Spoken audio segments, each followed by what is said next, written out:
Strict parents raise sneaky kids. Parents want to be strict because they want to protect their children. But in turn, you're doing more damage. Because your kids are going to still do the things that you don't want them to do, but they're just going to go behind your back and do it. And being raised by Indian grandparents is not for the weak. They raised me to be a sneaky little shit. So one of the rules that my granddad had for me, no talking to a boy and not even looking a boy in the bloody eye. So I never had boyfriends or crushes when I was growing up. But my friends, on the other hand, did. So anytime me and my friends or me and my cousins would talk about boys in front of me granddad, we'd have code words. So if we were talking about a boy called Jake, his name would suddenly be Jessica. Oh, do you know who really annoyed me last night? Jessica. She just doesn't text back. Jessica's just not giving me the attention that I need. Another rule that I feel like most brown people can relate to is that you can never go out twice. So if you go out with your friends tonight, there is no way in hell you can go out again tomorrow because you've had too much fun. Where's the bloody logic in that? Why can't I be happy 2 days in a row? I never used to get any pocket money, any sort of allowance or anything like that. So even when I used to manage to go out with my friends, I never used to have any money to spend. So all my friends would go in the corner shop and buy sweets, jellies, and I'd just be sat there looking at them like this.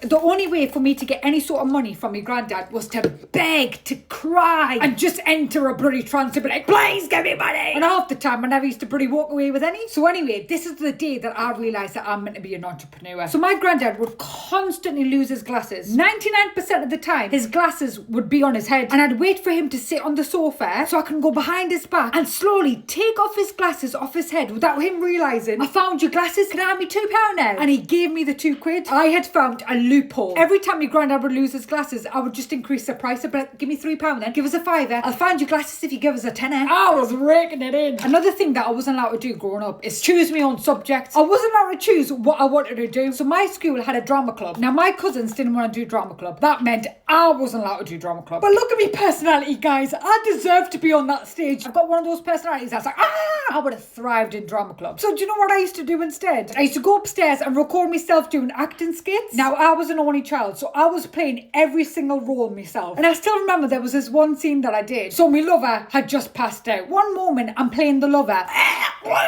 simultaneously playing the woman going, no. I think I've just figured out why I'm fucking weird. If that's not a split personality, I don't know what is. There's so many more sneaky things that I used to do as a kid. So if you do want another part, let me know.